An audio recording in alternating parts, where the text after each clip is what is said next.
തങ്ങൾ വരുന്നുണ്ടോ? എവിടത്തേക്ക്? ഞങ്ങൾ CM വലിയുള്ള അടുത്ത് പോവുകയാണ്, CM-ന്റെ അടുത്ത് പോവുകയാണ്. അത് സന്തോഷം, ഞാൻ വന്നേക്കാന്ന് പറഞ്ഞു.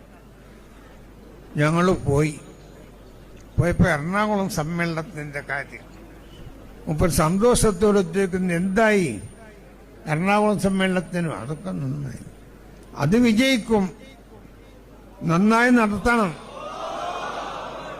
ഞാൻ അവിടെ ഉണ്ടാകും. ഇത് ഞാൻ തന്നെയാണ് സാക്ഷി, ഇത് റിവായത്തൊന്നുമല്ല. അതുപോലെ ഇവിടെ എത്തിയപ്പോൾ എനിക്ക് തോന്നുന്നു താജുൽ ഉലമ നമ്മളെ കൂടെ ഉണ്ടാകും. ഇന്ന് മുതൽ ഇൻഷാ അല്ലാഹ്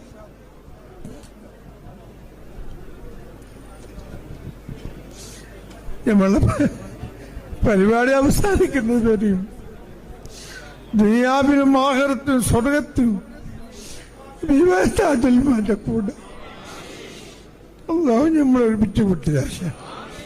അതുകൊണ്ട് നമുക്ക് തിരുവാലി അഹങ്കാരമില്ല, അതല്ലെങ്കിൽ കിബറില്ല, അല്ലെങ്കിൽ ആരെയും ധരിപ്പിക്കാനോ ആരെങ്കിലും ഭീഷണിപ്പെടുത്താനല്ല. അതേസമയത്ത് സുന്നത്തിയമയത്തിന്റെ ശക്തി വളർത്തുകയും അതുപോലെ തന്നെ മാനവ ഐക്യം നമുക്കറിയാം. എല്ലാ സമുദായങ്ങളും എല്ലാ സംസ്കാരങ്ങളും എല്ലാ ഭാഷ